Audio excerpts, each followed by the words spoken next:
career because all I was doing then before that was touring to state, and I was going back to state. But I wanted to go to the next level, so I said I need a TV show or a movie, and I got Fridays, and I was like, oh, thank God, because I know this is gonna bring me a bigger audience. Then I can show another side of me. YouTube family, what's good? This your guy DJ Bless One. Thank you for watching another episode of I Smoke Hip Hop Live.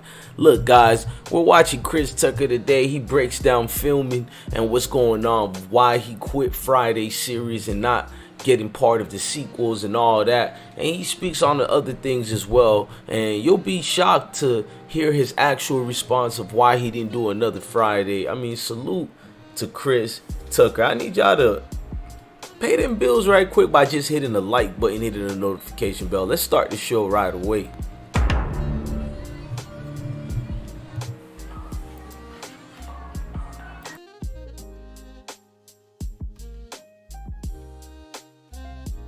Are really like well, I know Cube want to do another one because Cube, of course, it's like, you know, he kind of created Fridays, and I was in the first one.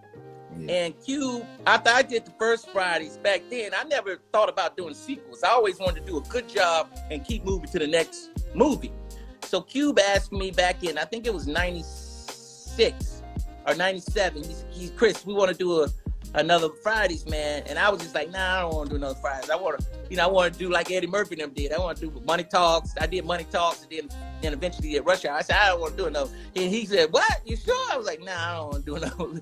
So he couldn't believe it, but he kept moving, and he got Mike Epps, and they went and did another one, and it was great. He did two of them, and they were great.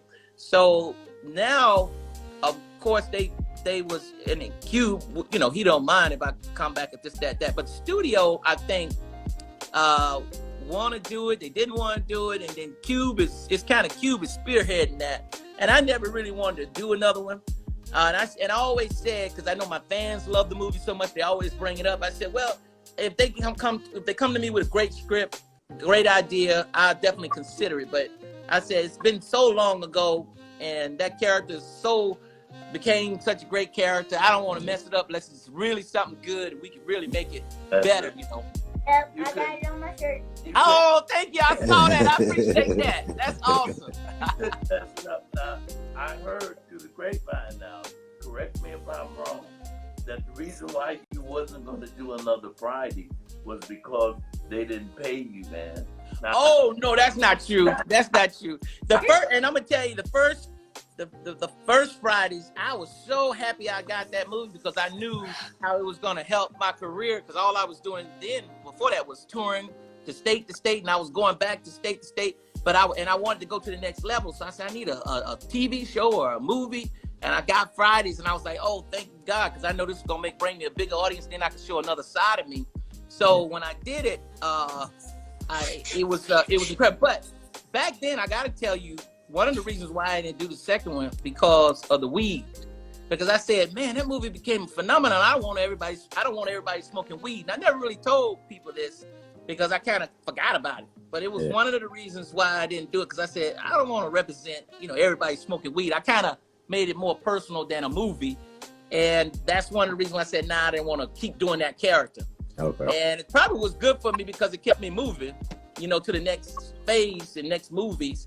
But that was one of the reasons. I said I didn't want to be the get everybody smoking weed high in the world. So. Now, I just want to ask real quick. So, like, when you say a great script for Friday, because most those movies are really like powered by the two leads, with you and Ice Cube, and then he went and got Mike Epps. So, like, what does like a great Friday script act like? What is it like?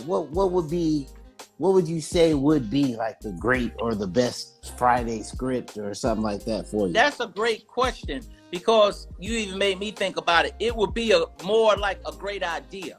Like this idea, this is the next level of where these characters will be at and go, that it'll make sense to the audience, makes sense to everybody, makes sense to the story out of all those movies. They had one in between. Yeah. They had two. So three movies. So where will we be? and what's going to be going on. It just can't be like It jokes. has to be a logical. Yeah. I got you. Those are the movies that last. If you do sequels, because they're hard to do, but if you do that, you got to really think it out and then make it make sense. So those are the things. And then once you get those things together, the elements together, then you can come up with a kind of the dialogue and all that stuff. Yeah. Okay. Tell me this now. You've worked with people like Charlie Sheen when you did Money Talk. Yes. What was that like working with somebody of that caliber, that kind of? He was great, man. I was just telling somebody yesterday, and Charlie Sheen and Paul Savino, great actors, because I did a lot of improvisation in Fridays and Money Talks and all my movies, because I try to put a lot of myself real. I try to make the character real as I can do. So when I get into that Charlie Sheen, they will come right back with their acting skills, man. And I believe so hard that you got to work with other great actors, because when you giving out, they're gonna give back and even make you go deeper. It was so great working with Charlie Sheen, because he's such a great actor, and you see that in 2.5 Men and all the movies he's done before that, Wall Street. And Paul Savino, all his movies from Goodfellas on, those guys, they don't miss a beat, because they listen to every word you're saying, and they are coming right back at you in that world you're at, and they're really in the character, man. So yeah, that's a great question, man. So you had prime Charlie Sheen, you were like superstar Charlie Sheen. Was he wilding like that? How he wilds now? Charlie was the nicest guy in the world, man. I gotta tell you right there, he had his little moments here and there, but he was still a great guy. And you've been around people. He let me borrow his Ferrari, man, when I was like 21 years old, because I was bold enough to ask him, Charlie, let me keep your Ferrari for a weekend. He said, sure, I'll have my assistant drop it off at your apartment. I'm staying almost in the hood in Koreatown. I got a $100,000 Ferrari parked out in the front of my apartment, because I'm still asleep. I didn't put it in the parking structure yet. And everybody's like, what? This is Charlie Sheen. That's how nice of a guy he is and was back then, man. So I would always, have a lot of love for Charlie, because how well he treated me. And he's still, to me, just the biggest star, biggest hearted. He loved it. He was like, he just would laugh. He'd be like, crazy. Right. You say you kicked with the wrong foot. You know how you He's like, you kicked because with the Mike wrong would leg. do his with his right. Don't you do yours with your left? Yeah. He was like, Chris, you messing up that kick. Right. You got to get that right. Hey man, where were you at when you heard Michael pass? I was in Atlanta, man. Mm-hmm. I was in Atlanta, and it was like everybody else, man. I was like, couldn't believe it, and it was a sad day, man. But Michael left us so much, and every time his music comes on, man, I just get happy and he just did so much. He was so ahead of his time, and he really lived a full life, even though it wasn't long, but he lived a full life. I mean, he lived 100 lives, man, because he was incredible, man. And so you got to go deep and tell stuff you might not want to talk about, right? But it's actually it makes you, it's healing. It makes you feel better, like.